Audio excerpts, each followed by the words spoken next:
Alors nous sommes lundi, le lundi c'est Archi. Alors aujourd'hui je vais réaliser l'interview d'Adrien qui est un photographe d'architecture et qui va nous parler un petit peu de ce qu'il a l'habitude de faire. Salut Adrien. Salut Arnaud, tu vas bien? Je t'en prie.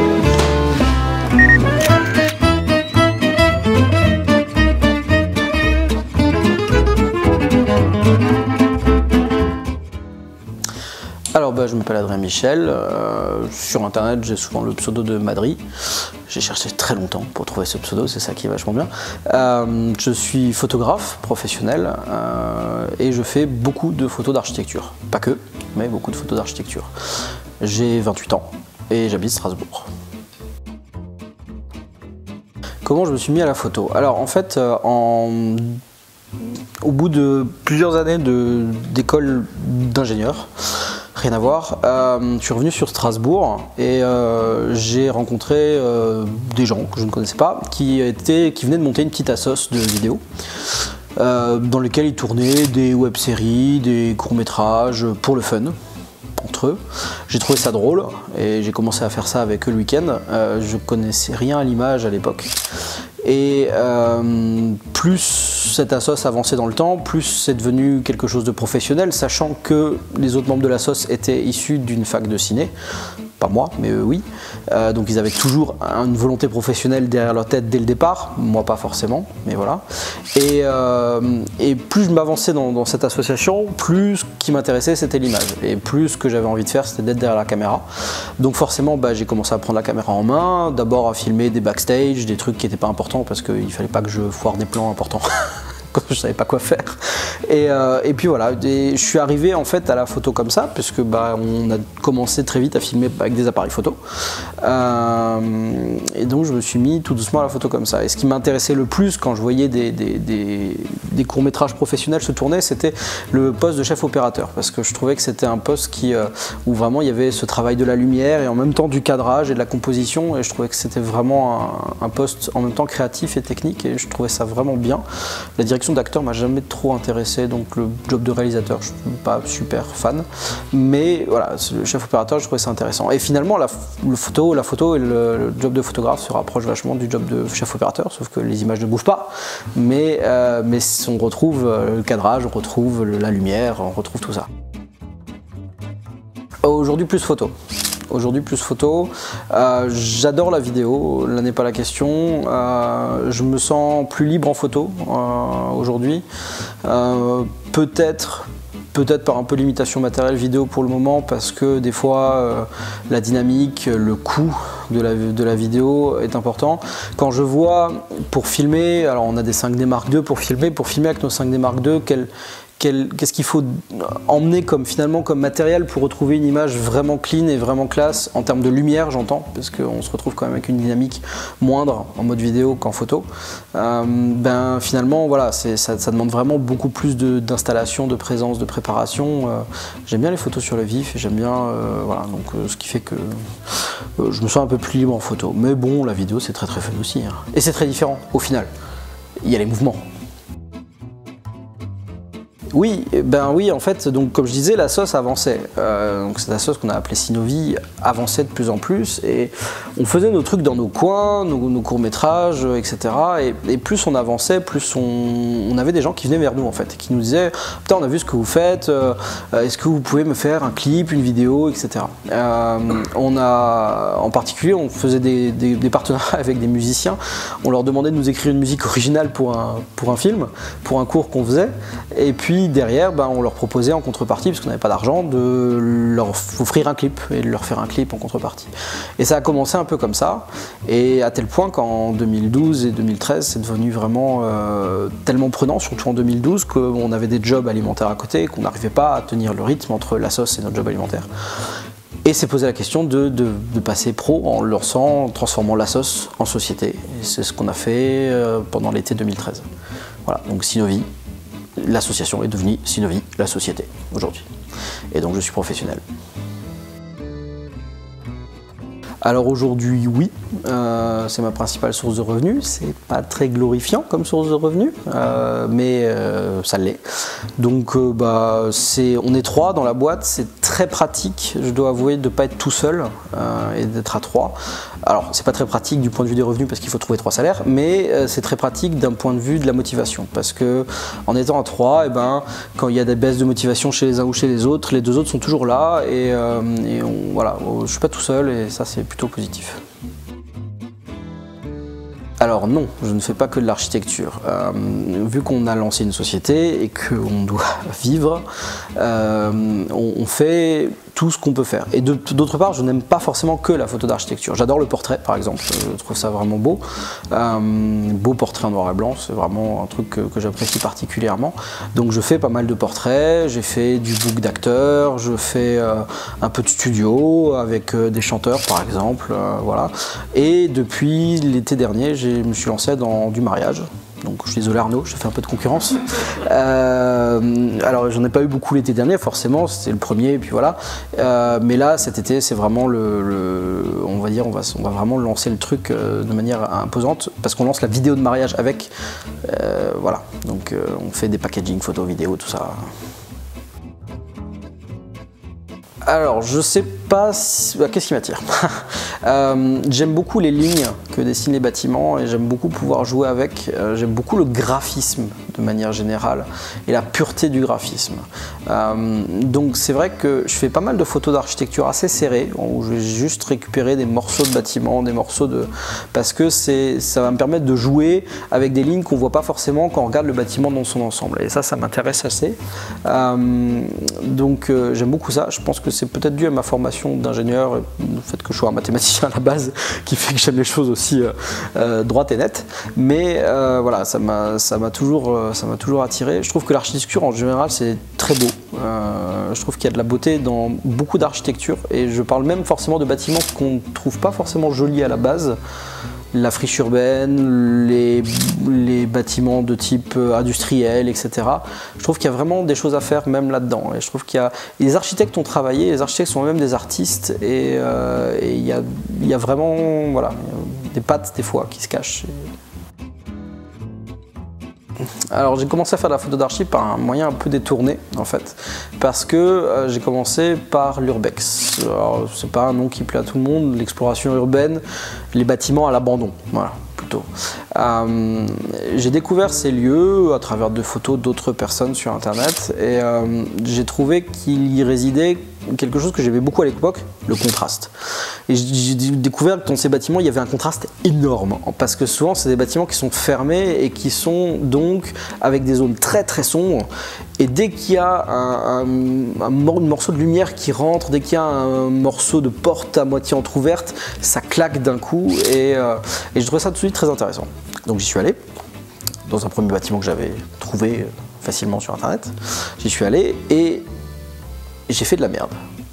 C'est-à-dire que j'ai cadré n'importe comment, j'avais un fisheye, ça faisait n'importe quoi, enfin bref, c'était pas possible. Je suis rentré chez moi, j'ai regardé les photos, je me suis dit putain c'est pas possible en fait, enfin j'ai fait n'importe quoi. Et je me suis posé la question de pourquoi j'avais fait n'importe quoi. Et j'ai commencé à regarder des photos qui pouvaient me plaire, dans le même style. Et j'ai découvert que toutes les photos qui me plaisaient, c'était des photos finalement qui respectaient l'architecture. Donc des photos d'architecture finalement. Ça a beau d'être des photos de lieux abandonnés, c'est des photos qui sont des photos d'architecture parce que ce sont des photos qui sont cadrées correctement, en particulier, voilà, cadrées correctement.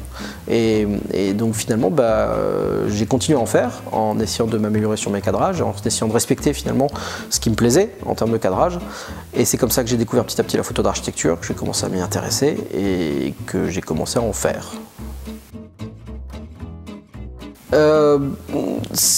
Déjà, pour commencer, pour moi, il faut quand on commence une photo d'archi, on commence avec, en regardant le bâtiment, en regardant ce qu'il est. Je pense qu'une bonne photo d'archi, c'est une photo qui, au moins, montre le bâtiment tel qu'il existe et tel qu'il est, pour commencer. Après, on pourra peut-être sortir et faire d'autres choses, d'autres cadrages, penser à d'autres types de photos, etc. Mais dans un premier temps, on respecte le bâtiment. Je m'explique. Si le bâtiment est symétrique, pièce, je rentre dans une pièce qui est parfaitement symétrique et qui est voulue pour être parfaitement symétrique, qui a été désignée, pensée comme ça. La première photo que je vais faire, c'est une photo parfaitement symétrique. Parce que je vais faire au moins une photo qui est exactement telle que le bâtiment. Et ça ne sera peut-être pas la meilleure photo, ce sera peut-être pas la photo la plus inventive, mais au moins ce sera une photo qui va respecter l'architecture du bâtiment. L'autre truc, ce sont les lignes, le respect des lignes. C'est-à-dire que pour moi, une photo d'archi où je prends un bâtiment de face, je ne vais pas commencer à faire des cadrages qui vont être autre chose que des cadrages parfaitement verticaux. Au moins pour commencer. Après, on peut discuter, mais dans un premier temps, c'est pas mal. Et enfin, les règles de composition d'une photo d'archi restent exactement les mêmes règles de composition que pour une photo standard. La règle des tiers, par exemple, est une règle qui reste fondamentale en archi, et finalement, mes photos qui fonctionnent le mieux sont des photos qui respectent la règle des tiers, basiquement et bêtement.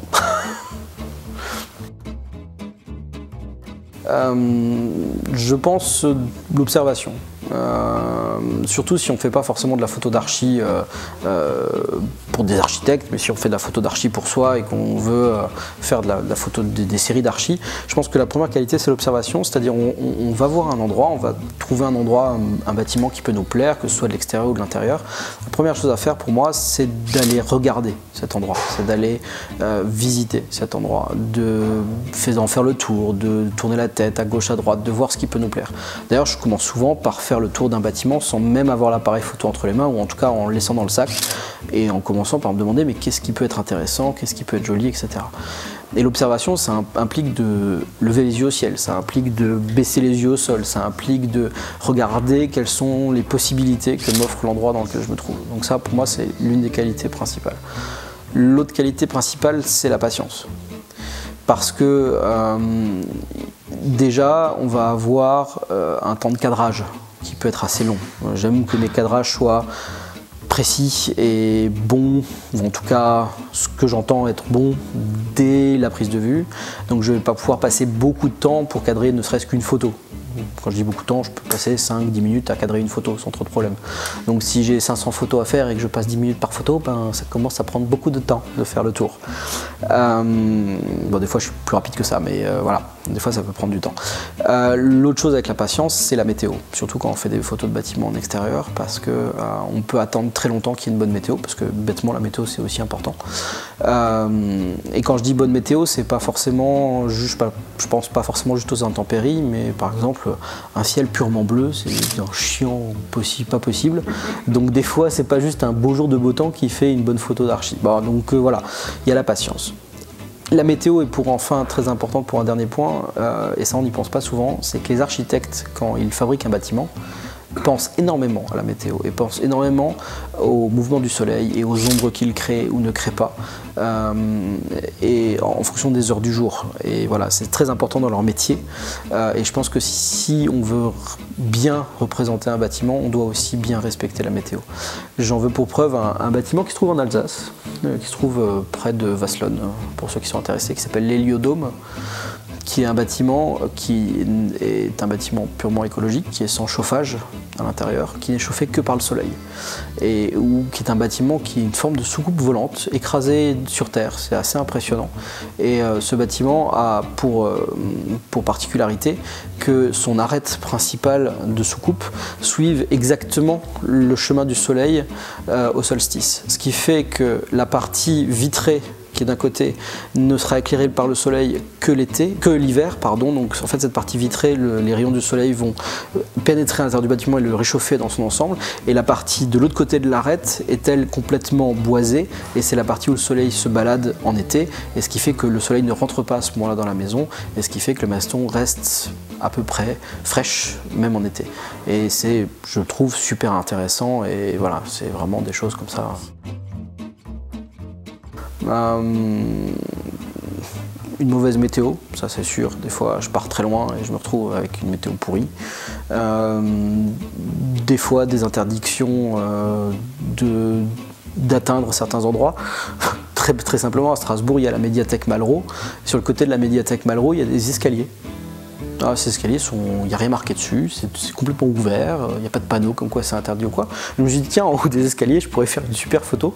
Et je monte, et puis au 4e étage, je me fais héler depuis le sol par un mec de la sécurité m'expliquant que c'est interdit, que j'ai pas le droit de monter, que j'ai pas le droit d'y faire de photos. Et voilà. Donc des fois, on se retrouve dans des cas comme ça, rien de fou. Après, en urbex, j'ai déjà eu des cas plus compliqués. Mais tu veux qu'on en parle dans une autre question?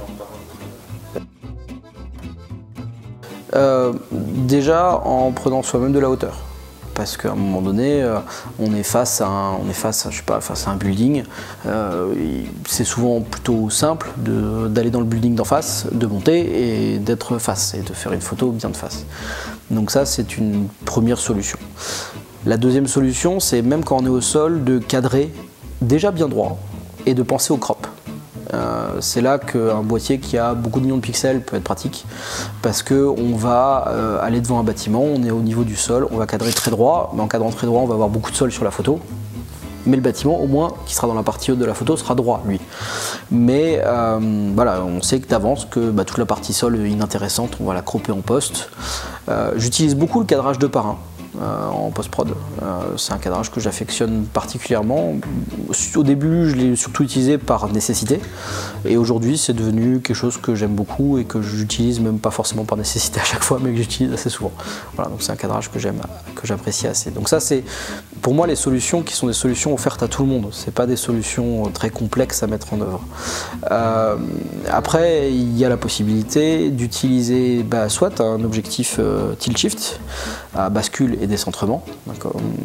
Ce qui va nous intéresser surtout sur ces objectifs, c'est la partie bascule, puisqu'en fait, ce qui va nous intéresser surtout sur ces objectifs, c'est la partie décentrement, qui vont nous permettre, en fait, en simplement donnant un petit mouvement vers le haut ou vers le bas à notre objectif, donc là vers le haut et là vers le bas, il va nous permettre d'un coup de prendre plusieurs mètres vers le haut ou vers le bas sur la photo.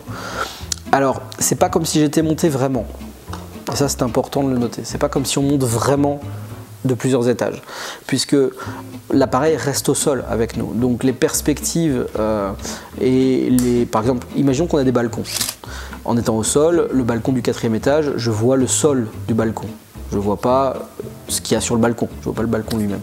C'est pas avec un objectif tilt shift que je vais voir d'un coup autre chose que le sol du balcon. Je ne verrai toujours que le sol du balcon.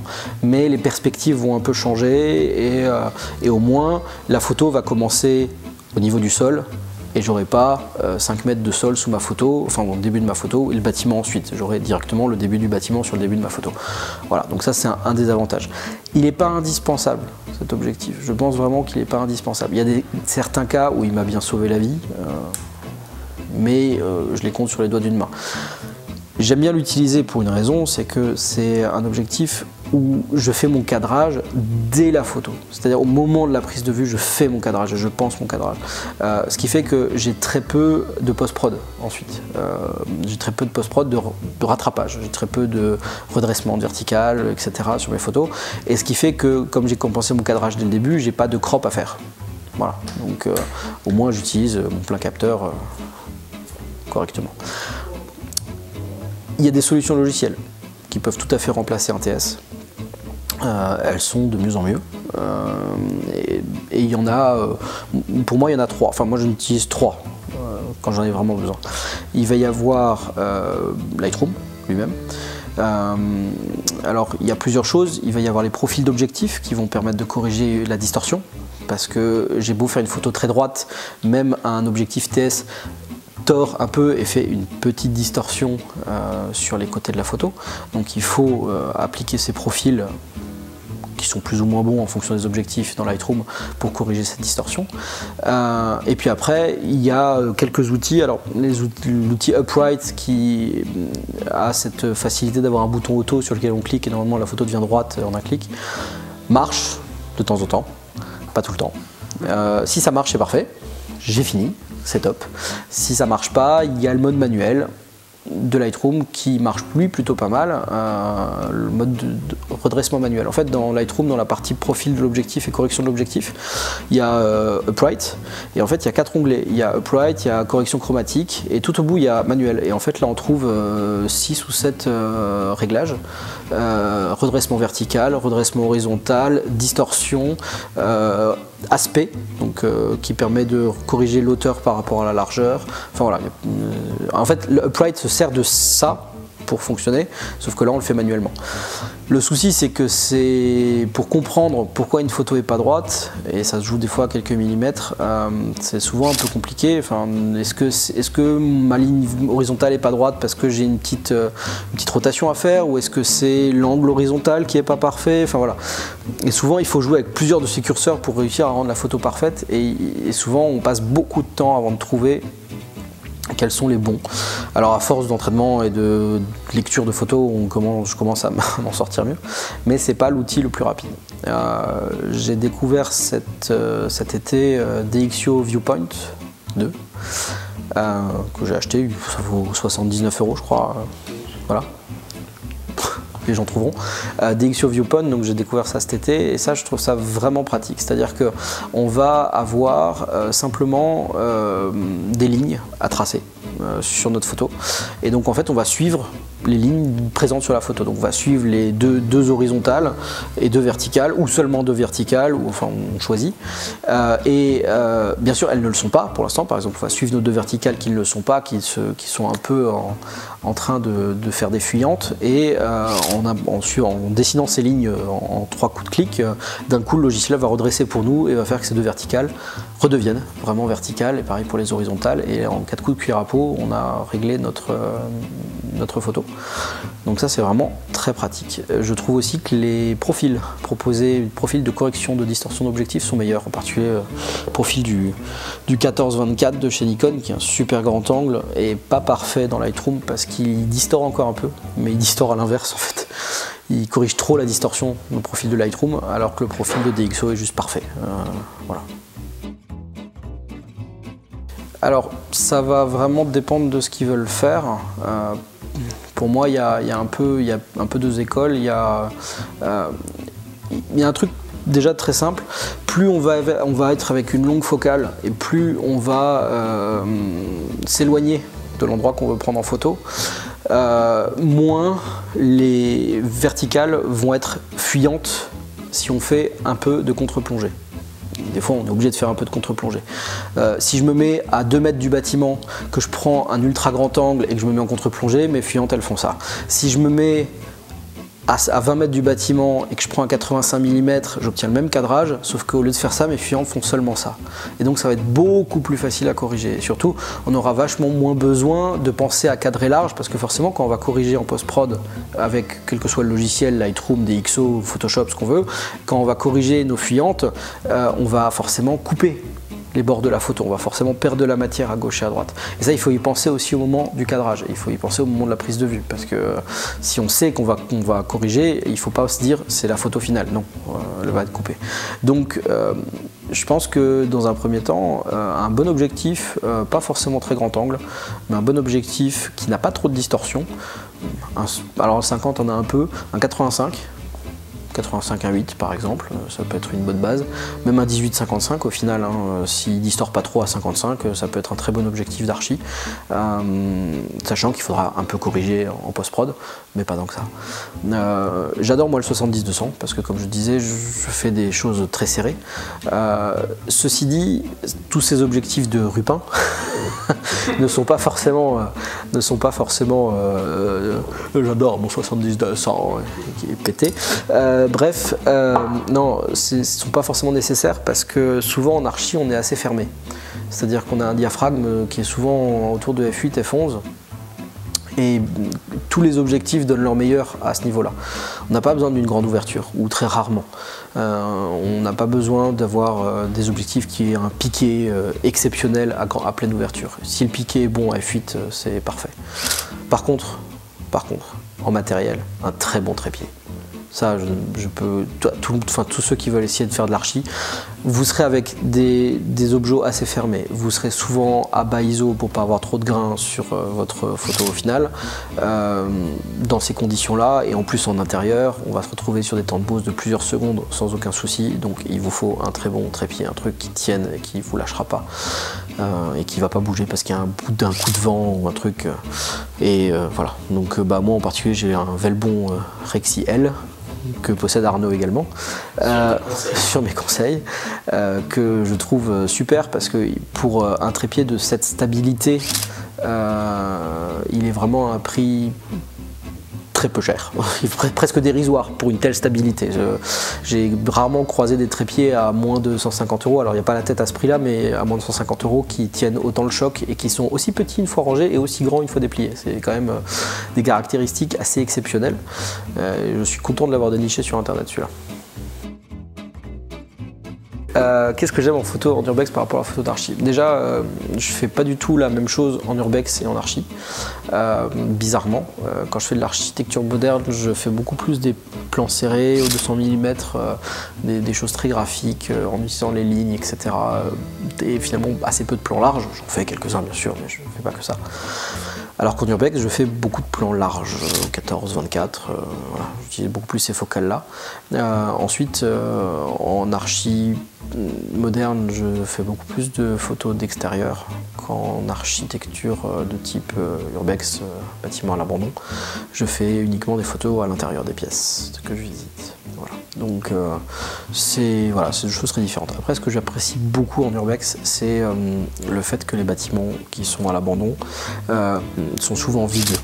Et étonnamment, ça donne un côté extrêmement pur et extrêmement agréable à l'architecture, parce qu'en fait, il n'y a plus qu'elle, il n'y a plus rien d'autre, il n'y a plus de mobilier, il n'y a plus de table, de chaise, je ne sais quoi, il n'y a plus que l'architecture et le temps qui l'a dégradé, mais il n'y a plus que l'architecture. Et dernière chose, souvent, ce sont des bâtiments qui sont magnifiques par leur architecture, qui est une architecture extrêmement particulière et donc très belle. Et donc voilà, forcément, j'adore ça.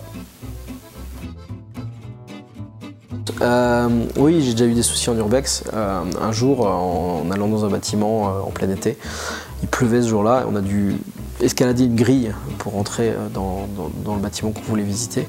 Et pote qui m'a accompagné est venu y passer avant moi et il a glissé sur cette grille. Et en glissant, il s'est planté la jambe dans le haut de la grille qui était faite de jolis petits pics, bien comme il fallait. Et donc déjà, on a dû le ressortir de la grille. Pendu par la jambe, c'était pas très drôle. L'emmener aux urgences parce que ça saignait sacrément. Il est ressorti les urgences 2-3 heures plus tard, il était 19 h. Il avait quelques beaux points de suture et puis on savait pas trop quoi faire. Enfin, on était un peu dépité à ce moment-là parce que on avait fait 4 heures de route pour venir là, on avait vécu une expérience pas très drôle, surtout lui, et on se disait mais merde, il nous reste 2 heures avant que le soleil se couche et après on va rentrer chez nous et on n'aura rien fait et on aura fait 8 heures de route pour que dalle. Donc finalement on y est retourné tout de suite. On lui a demandé s'il était partant et il était comme un ouf. Ah ouais, on y retourne, c'est pas possible autrement, on peut pas le laisser là. Et donc on y est retourné et on a passé 2 heures dedans, les 2 heures qui nous restaient. On a réussi à passer cette fois sans blesser. Et puis au bout de 2 heures, on n'en pouvait plus, on avait faim, on était crevé. Lui, il avait mal forcément à sa jambe. Donc on est ressorti. On avait faim, donc on est tout de suite allé dans un fast-food le plus proche qu'on a trouvé. Et les gens qui nous ont vus rentrer ont un peu halluciné parce qu'on était dégueulasse de la tête aux pieds. On avait crapahuté dans la merde, on était mouillé. Et lui, il avait le pantalon déchiré, la jambe totalement en sang, le jean qui était imprégné de son sang. Donc on avait des gueules assez hauts. Je pense qu'ils ont dû penser à des serial killers, je sais pas. Enfin voilà, c'était assez drôle. Enfin aujourd'hui c'est drôle. Sur le bon ça l'était moins, mais aujourd'hui ça l'est. Alors en urbex on n'aime pas trop diffuser les endroits pour 2 raisons principales. La première c'est la dégradation. Malheureusement si une adresse commence à être trop connue, trop publique, trop... je dirais même pas facile à trouver, mais limite publique, quoi, qu'elle devient, qu'elle est connue par plein de monde qui l'échange. C'est des endroits qui sont beaucoup plus vite dégradés parce qu'on ne sait pas avec qui on les échange. Ça a beau être une personne de confiance avec qui lui-même va donner cette adresse, etc. Enfin bon, donc on va se retrouver avec des bâtiments qui sont dégradés, cassés, tagués, pillés très vite. Voilà, ça peut paraître un peu... ça peut paraître un peu personnel et ça fait un peu, voilà, je garde mes petits trucs à moi et puis je vous les donne pas. Mais en même temps, j'ai envie de dire, c'est nous qui les avons trouvés. Celui qui l'a trouvé, qui l'a, voilà, mais qui trouve de l'or, il dira pas où il l'a trouvé, il l'a trouvé quoi. Donc c'est pas à nous. Mais en même temps, c'est un peu chiant de voir un bâtiment magnifique qui est dégradé en une année, quoi. C'est un peu dommage. Et puis la deuxième raison, c'est qu'il y a une sorte de compétition. Enfin, c'est un peu bizarre ce côté. On a un bâtiment premier, moi pas, voilà. Ça m'intéresse pas forcément plus que ça, parce que moi ce qui m'intéresse c'est surtout les endroits vides, comme je disais, les endroits qui sont beaux architecturalement. Je suis pas forcément intéressé par le dernier château à la mode où il y a 12 000 bibelots à l'intérieur, c'est pas forcément ce qui me plaît le plus, sauf si le château est beau architecturalement parlant, mais sinon les bibelots m'en fous un peu quoi. Donc je vais plutôt aller vers des endroits plus beaux mais vides.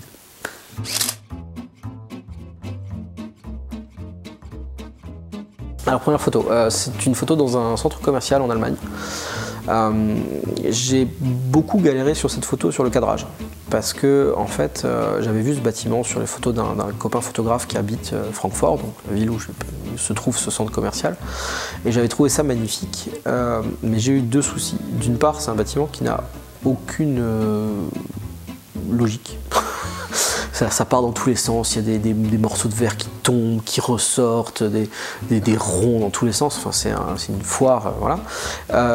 Et donc mes cadrages classiques, symétriques, qui respectent entre guillemets les lignes d'un bâtiment, quand le bâtiment n'en a pas de ligne, ça commence à être compliqué. Donc j'ai beaucoup galéré à faire un cadrage, et en plus il y avait des gens, du monde, j'étais un samedi après-midi, super bidé, et donc il y avait un peuple de folie. Et je ne voulais pas de gens sur mes photos. Donc j'ai passé du temps à attendre qu'il n'y ait personne, et à réussir à trouver un cadrage. Et finalement j'ai fait, je sais pas, 200 photos sur cette sortie et j'en ai gardé 2, dont celle-là. Voilà.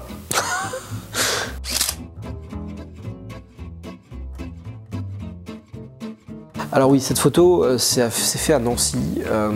En fait, cette photo m'a posé pas mal de soucis parce que j'avais la volonté que ces trois bâtiments, parce que ce sont trois bâtiments, le côté jaune sur le côté, le gris en bas et le rouge au fond, c'est trois bâtiments différents qui sont en fait l'un derrière l'autre dans la profondeur, soit tous les trois nets, et tous les trois sur le même plan et qui ils se confondent, et c'est ça qui fait le graphisme que je souhaitais obtenir.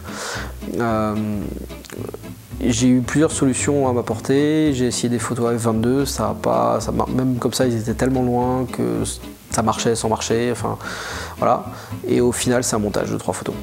C'est un montage Photoshop. J'ai pris les 3 photos avec chaque mise au point sur chaque bâtiment, et puis avec un cadrage sur pied pour que le cadrage ne change pas, et puis après avec des masques, j'ai rassemblé mes 3 photos et j'ai réussi à obtenir ce que je voulais au final. Mais même là, f22 c'était pas suffisant.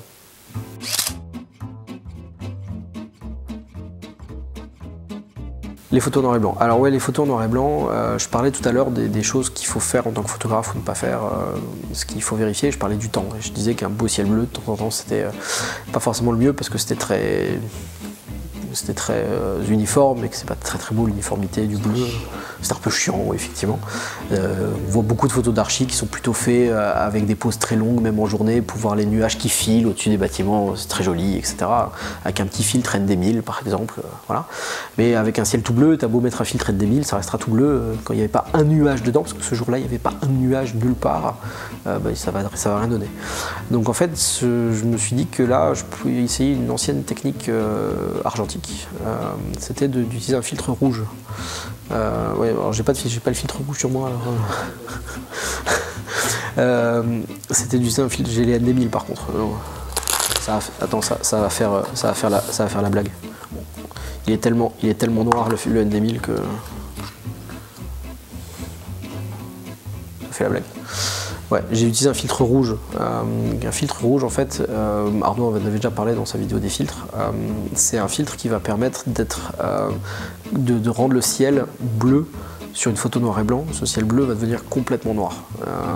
Et par contre, les autres couleurs, en particulier le jaune, vont ressortir, et vachement mieux ressortir. Et donc, j'ai obtenu comme ça des photos où j'ai passé mon appareil directement en mode noir et blanc. Et j'ai pris des photos tout de suite en noir et blanc sur place avec ce filtre et j'ai obtenu des photos ultra contrastées dès le départ et qui deviennent très graphiques parce que finalement en fait toutes les zones de ciel deviennent complètement noires et le bâtiment se détache parfaitement du ciel et c'était assez chouette à faire. Voilà.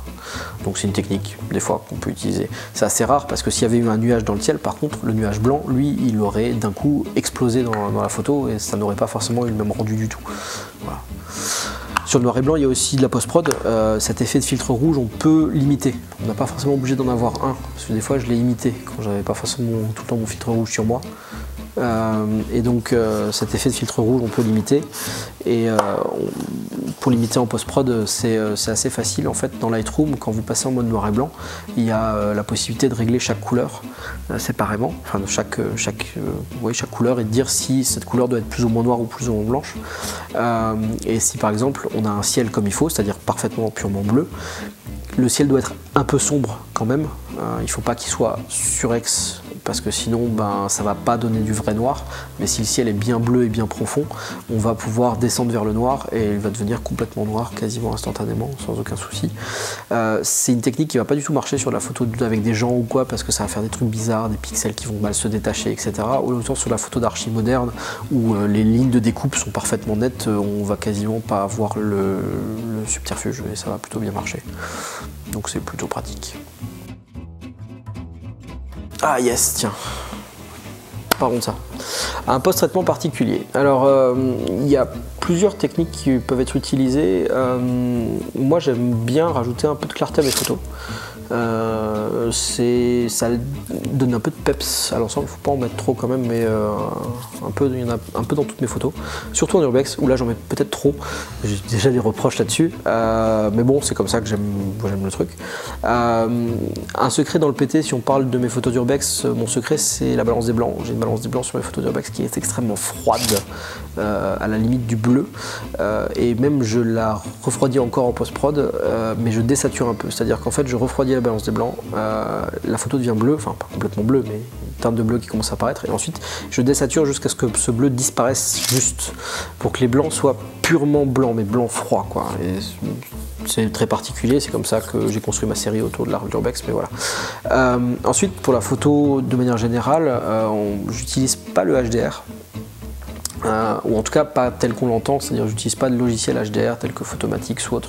Donc dans Photoshop, ce que j'aime bien utiliser, c'est les masques de luminance. En fait, ce sont des scripts qu'on peut trouver sur internet. Il y a un photographe anglais qui fait des tutos là-dessus qui s'appelle Jimmy McIntyre. Donc allez regarder, alors c'est en anglais, je suis désolé, mais allez checker ses vidéos YouTube, il explique bien comment ça marche et il y a un lien de téléchargement pour télécharger ces scripts Photoshop. Et en fait, avec ces masques de luminance, ce qui se passe, c'est quand on va le déclencher, il va sur une photo ou sur même plusieurs photos créer des masques en fonction de la lumière. Donc on va avoir un masque, on va avoir trois masques pour les lumières claires, on va avoir 3 masques pour les lumières médianes, 3 masques pour les lumières foncées. Et en fait, ces masques vont permettre de faire une sélection quasiment automatique de toute une zone claire, de toute une zone sombre, de toute une zone foncée. Et après, simplement, on va pouvoir l'appliquer, ce masque, à notre masque de fusion sur Photoshop et on va pouvoir tout simplement après balayer avec notre pinceau noir ou blanc pour appliquer la partie claire d'une photo sur une autre photo plus sombre ou la partie moyenne d'une photo à l'ensemble. Et en fait, ça va faire un HDR parce qu'on va mélanger comme ça plusieurs photos et plusieurs expositions, mais ça va pas avoir ce côté très surnaturel qu'on voit souvent dans les HDR faits par logiciels tels que Photomatix ou autres. Voilà. Donc ça, j'aime bien utiliser, je n'utilise pas tout le temps parce que c'est pas souvent nécessaire. Je pense même que c'est rarement nécessaire parce qu'en fait, un HDR va aussi devenir surnaturel par le fait que l'œil humain lui-même n'est pas forcément habitué à ce qu'il est en train de voir. On est dans une pièce intérieure assez sombre, on a une fenêtre qui donne sur un extérieur extrêmement lumineux. Notre œil s'adapte si on regarde l'extérieur, s'adapte si on regarde l'intérieur, mais il ne voit pas vraiment les deux en fait. Et je pense que par exemple, avoir une fenêtre toute blanche, parce que l'intérieur est bien exposé, c'est pas plus dérangeant que ça. La fenêtre est toute blanche, elle est toute blanche. Ça peut même être très graphique, que la fenêtre soit toute blanche. Et ça peut même être souvent plus joli, parce que si dehors on a une grange moche, pas très pratique. Sinon, de quoi je pourrais parler d'autre en post-prod? Ah si, le panneau. En autre technique de post-prod qui me semble intéressante, et surtout si on n'a pas les moyens de se payer un bon grand angle, il y a une technique qui peut être très pratique, c'est de faire un panneau. On va avoir la possibilité de faire des panneaux avec n'importe quel objectif, je dirais même avec des objectifs un peu plus serrés, puisqu'on va éviter trop de déformation dans les perspectives pour faire un panneau assez propre. Et donc on va avoir avec un 50 mm la possibilité de faire un panneau et d'obtenir le même angle de champ qu'avec un 14 ou qu'avec un 10 sans aucun souci. Et on a plein de logiciels gratuits pour monter les panneaux. Moi je n'utilise un qui s'appelle Microsoft ICE, qui est très bon, qui coûte rien et qui fait des panneaux en 20 secondes. C'est assez magique. Qui est même meilleur que des logiciels payants, parce qu'il bat Autopano Giga sur les montages de certains panneaux. Autopano n'arrivait pas à les faire et Microsoft ICE me les a fait instantanément. Numéro, ça construit une porte au plafond parce que c'est un génie fou. C'est un mec qui a compris ce que c'était l'archi avant tout le monde. C'est ce genre de choses qui sont vraiment plaisantes aussi, c'est de trouver ce genre de petites de farces, de choses qui ne servent à rien. J'ai un autre exemple. Pourquoi dans mon appartement, on n'est pas dans mon appartement, mais pourquoi dans mon appartement il y a un hublot, une fenêtre en forme de hublot qu'on ne peut pas ouvrir et qui n'est pas atteignable depuis le balcon, ce qui fait que je ne peux jamais la laver. Il y a des numéros bis partout. Alors les clients en architecture, il va y avoir beaucoup de choses. Il va y avoir les architectes eux-mêmes qui veulent souvent des photos pour présenter sur leur site, etc. Des bâtiments en construction. Il va y avoir également tout ce qui est autour de l'architecture, l'aménagement intérieur. Et quand je dis l'aménagement intérieur, c'est pas forcément que de l'aménagement intérieur de type agence ou quoi, ça va être aussi de l'hôtelier. Par exemple, j'ai déjà travaillé pour des hôtels qui veulent des photos simplement de leurs intérieurs. Voilà. Des commandes qui m'ont pas fait vibrer. Quand je trouve le bâtiment pas forcément à mon goût, pas forcément très intéressant architecturalement parlant, je suis un peu plus en mode automatique, on va dire. Quand je réalise mes photos, je ne vais pas forcément chercher le cadrage ultime. Déjà, d'une, j'ai pas forcément le temps, et de deux, si ça me fait moins vibrer, j'ai un peu moins l'envie. Mais tout est toujours intéressant, parce qu'il y a toujours quelque chose à découvrir et toujours quelque chose à faire. Donc, il ne faut pas y aller. Voilà, c'est vraiment... Il y a toujours quelque chose à faire, où qu'on soit. Bon. Mais écoute, Adrien, je pense que c'est terminé, alors on va pouvoir en rester là. Je te remercie d'avoir répondu à toutes ces questions. Merci Arnaud. Et avec plaisir. Voilà. Et puis en espérant que ça donne envie à certains d'en faire, de la photo d'archi. Exactement. Le mot de la fin Le mot de la fin, faites-en, c'est fun.